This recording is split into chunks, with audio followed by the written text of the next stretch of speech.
ऐसा लग रहा है कि हम वोट मांगने आए हैं, लग ही नहीं रहा है कि हम भजन गाने आए हैं। वोट वाला सिस्टम से नहीं, थोड़ा इसका वोकल बनाइए, फिर वैसे ही हो गया। अच्छे से एकदम बताइए, कौन कौन सुबह सूरज उगने का इंतजार कर रहा है? बस, बाकी सब नहीं? आप भी कर रहे हैं? अच्छा, ये फुचका खाने बैठी है, आप गोलगप्पे खाने आए हो यहाँ पे? अच्छा, आप भी इंतजार करो, ठीक है। इधर से कौन कौन इंतजार कर रहे हैं सूरज उगने का? हाँ हाँ हाँ, क्या बात है। तो ऐसे थोड़ी वो आएंगे, आज उनका दिन है तो उनको मनाना पड़ेगा, बुलाना पड़ेगा, है ना? तो मनाएंगे, बुलाएंगे कैसे? भजन गा के बुलाएंगे। कैसे बुलाएंगे? कैसे? अच्छा, सही बात है, दो महिलाएं जहाँ बैठी हैं बातें करेंगी। ये देखो, दू को भाभी बैठी खाली बातें कर रही है बैठ के आराम से। अरे बात कल कर लेना। भजन कौन कौन करेगा मेरे साथ, ये बताओ, कौन कौन भजन करेगा? देखा, प्रेम से बोलो छठी मैया की, बोलो बोलो दुर्गा मैया की, प्रेम से बोली जय श्री राम। हो शीतली बेहरिया, शीतल तुझे पनिया, कब देव देवता तू आके दर्शनिया। जोड़े जोड़े, वाह, किसी को यादें नहीं है? याद है आपको? चलिए गाते एक बार साथ में गए। जोड़े जोड़े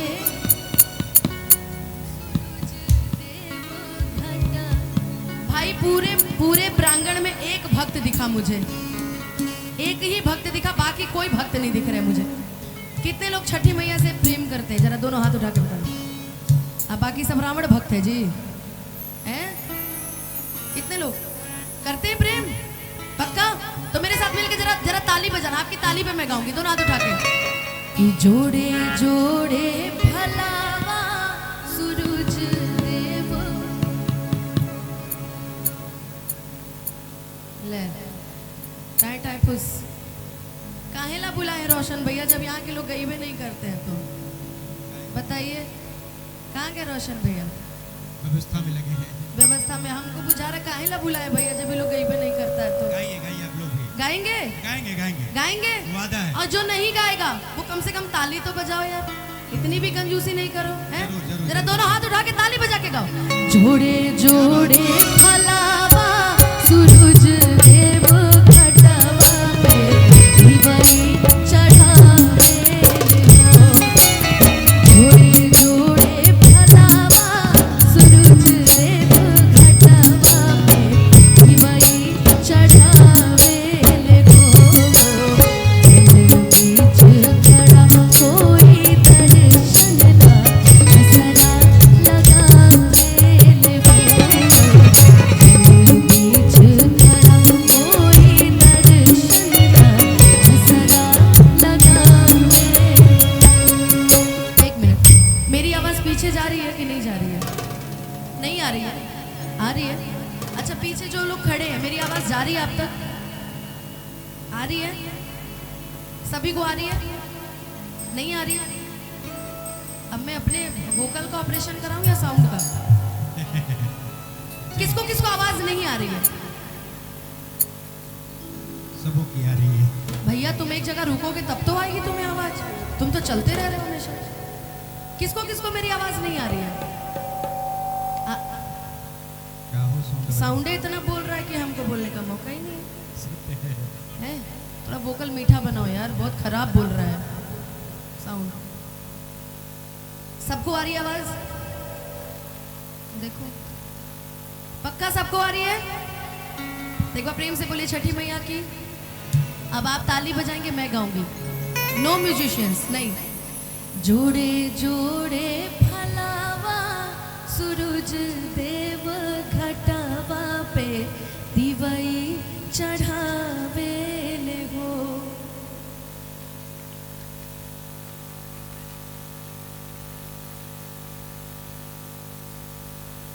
बुझा रहा है काला पानी की सजा मिला है, बोले नहीं रहे हैं कुछ। आई देखो भाभी खाली मोबाइल चला रही है बैठ के, हैं? जो ताली ना बजाए उसको विद्या कसम है, ठीक है? सब ताली बजा के गाओ, चलो आ जाओ, आ जाओ भैया। जोड़े जोड़े भलावा सूरज देव घटावा पे दिवई चढ़ावेले हो जल बीच खड़ा कोई दर्शन ला हसरा लगावेले हो जल बीच खड़ा कोई दर्शन ला हसरा लगावेले हो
जल बीच खड़ा कोई दर्शन असरा लगा